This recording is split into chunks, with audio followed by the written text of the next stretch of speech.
Eu fiquei na TV Globo por quase 7 anos e fui, a partir dos meus resultados, crescendo cada vez mais. Então, eu ia fazendo cada vez mais programas, que é o que acontece com muitas pessoas que vão apresentando resultados. Você vai abraçando mais coisa, vai fazendo mais coisa e tal. Aconteceu que durante 2 anos eu fui acumulando sinais e sintomas que eu até então achava que era normal. Por exemplo, dor de estômago, excesso de café. Problema no intestino, é o glúten e lactose. O cabelo tá caindo, é a idade. Tristeza, você tinha do nada? Não, tristeza não. Aí, eu digo sinais e sintomas físicos. Então, tá. manchas na pele. Aí vai na dermatologista, é a idade. Então, até que eu comecei a ter taquicardia. Idade? Agora que ela tem 42 anos. Aí eu fui aos principais médicos tratar todos os problemas. Então, eu fui no endocrinologista, eu fui no cardiologista, eu fui no psicólogo, eu fui no gastroenterologista, eu fui no vascular por conta dos problemas de circulação. Então, eu fui atrás de todos os especialistas da época para tratar aqueles sinais e sintomas. Quando você teve esses sintomas que você está falando pra gente, você era muito cobrada lá na época? Cobrada que eu digo como toda emissora, enfim, mas no seu caso, por exemplo, ou era o trabalho mesmo de acordar cedo, porque você era... O trabalho em si, Cris... Até então ali era um trabalho comum, não é que estavam te... Não. Olha só, quando uma pessoa decide ser piloto de avião, ela já sabe que ela vai ter que enfrentar altura. Então, ela não pode ter uma pessoa que tenha medo de altura. Um médico, ele não pode ter medo de sangue. Um veterinário não pode ter medo de cachorro. Tô dando um exemplo. Claro. Então, um jornalista já sabe que faz parte da complexidade desta profissão uma variável de estresse muito ampla. Então, claro. Pressão, mas você tá numa estresse, televisão, etc. né? Exatamente. Mesma coisa que um bombeiro ter medo de enfrentar um incêndio. É isso. Então, já faz parte do jogo do jornalista viver sob pressão. Claro. Correria. Jornalista, apresentador, correria, qualquer coisa que você está no ar, você vive Pronto. sob pressão. Pronto. Então, esse não era o problema.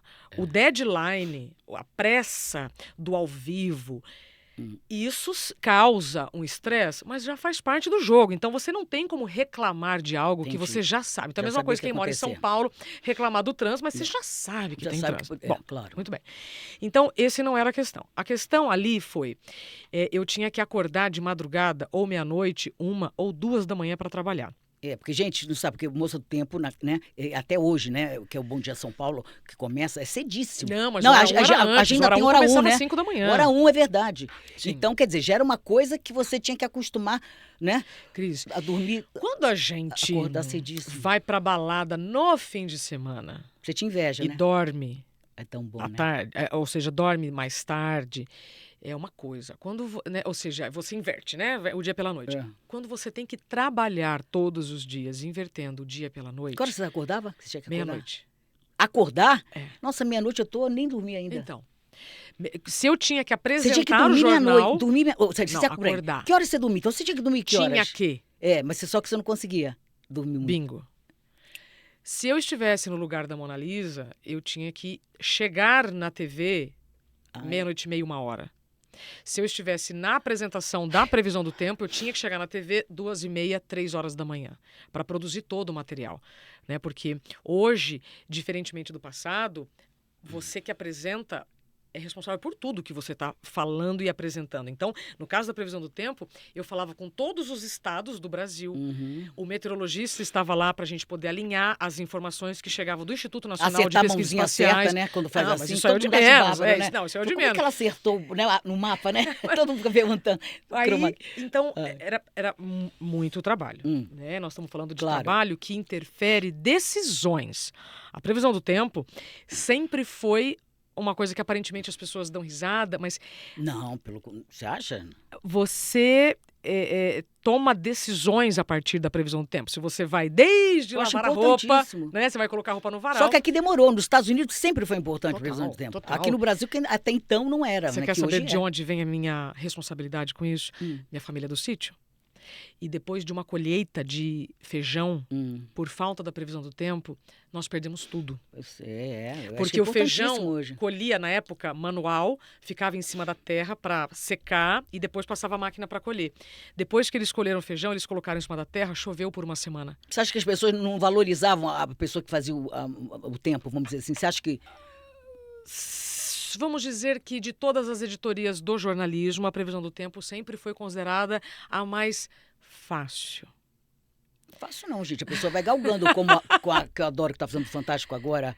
A Maju. Gente, a Maju. Sim, e maravilhosa. quantas outras começaram, Sim. né, como fazendo Mas no metodologia. geral, a editoria da Previsão do Tempo, ela sempre foi vista como a mais maleável, a mais fácil. Só que eu sempre levei a sério isso, justamente Mas porque... você sentia que as pessoas ficavam, tá fazendo tempo, tipo assim, não? Você sentia assim no teu ambiente de trabalho? Devia sentir, obviamente, né? A presa. Aí, eu sempre me preocupava com aquelas pessoas que estavam recebendo aquela informação, que iam ter que tomar decisões que seria o dinheiro da vida delas, como já aconteceu com a minha família.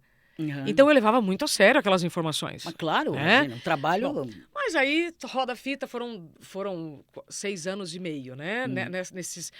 Você entrou em 2009, que você falou, né? 2012. Na Globo. 2012. 2012, entrei na Globo. Saí em 2018. Tá. Aí... 13, 14, 15, 6 anos. 6 anos, 6 anos e meio no Sou bem total. matemática. E aí, durante 2 anos e pouco, eu fui acumulando esses sinais e sintomas. Tá. O que hoje eu sei disso, tá? Hoje, depois Na de tudo época... que eu estudei, o que são esses sinais e sintomas? São consequências do excesso de estresse que todos nós podemos viver. É assim, Cris, o excesso de estresse vai afetar o órgão mais vulnerável de cada um. Por exemplo, se você já tem uma predisposição para diabetes, o excesso de estresse vai acelerar o processo. Claro. Se você já tem na sua família alguma predisposição para perda de visão, você vai começar a enxergar menos. Então, o excesso de estresse afeta o órgão mais vulnerável de cada um. O estresse é igual ao colesterol, tem o positivo e o negativo. Nós funcionamos muito bem sob estresse positivo, mas muito mal sob estresse negativo. O que é que vai tornar um estresse positivo ou negativo se a situação é a mesma? Por exemplo, entra uma barata aqui no estúdio. Nem me fala de barata, eu horror de barata. Viu? Ela vai sair correndo Com e eu vou lá certeza. e vou matar a barata.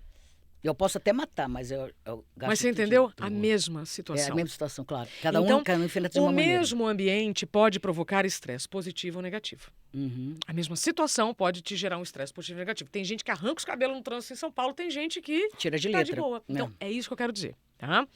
O que vai determinar a sua interpretação é a sua saúde mental. É tudo, né? Quer dizer, claro, mas claro, com a mental você fica doente, acaba ficando Ô, doente. Cris, as pessoas falam assim, mas o que afeta a saúde mental? Tudo. Tudo. E o que Insegurança, falta de dinheiro, tudo afeta a Né? saúde mental e a Problemas saúde familiares. mental afeta tudo, claro. tá? O que é que afeta primeiramente a sua saúde mental? A privação de sono. Quem dorme mal, vive mal. Então, eu já estava dormindo mal por conta da madrugada por muito tempo. Por causa do horário, imagina. Então, o meu corpo já estava sob estresse. Aí já é um outro tipo de estresse. O estresse biológico em que o seu corpo tem que trabalhar quando geneticamente você estaria dormindo. Percebe? Isso já era um Claro, estresse. nosso relógio biológico, né? É diferente, Exatamente. muda de uma hora pra outra. Exatamente. E aí, depois disso, foram acontecendo outras questões que aí me levaram ao burnout. Então, é muito importante aproveitar esse espaço e explicar para quem está nos assistindo que cansaço é uma coisa, esgotamento é outra, burnout é outra. O que é cansaço? Trabalhei a semana toda, tô cansada. Descanso, ok, recupero. Exaustão é quando eu descanso e continuo cansada. Uhum. Saio de férias e continuo irritada. Ou seja, se eu estou cansada, eu preciso descansar. Claro. Se eu estou exausta, eu preciso mudar o meu estilo de vida. Uhum. Percebe? Porque Aí não é entra só o descanso. física e entra... Entra a mudança de estilo parte de vida, mental, são é. decisões.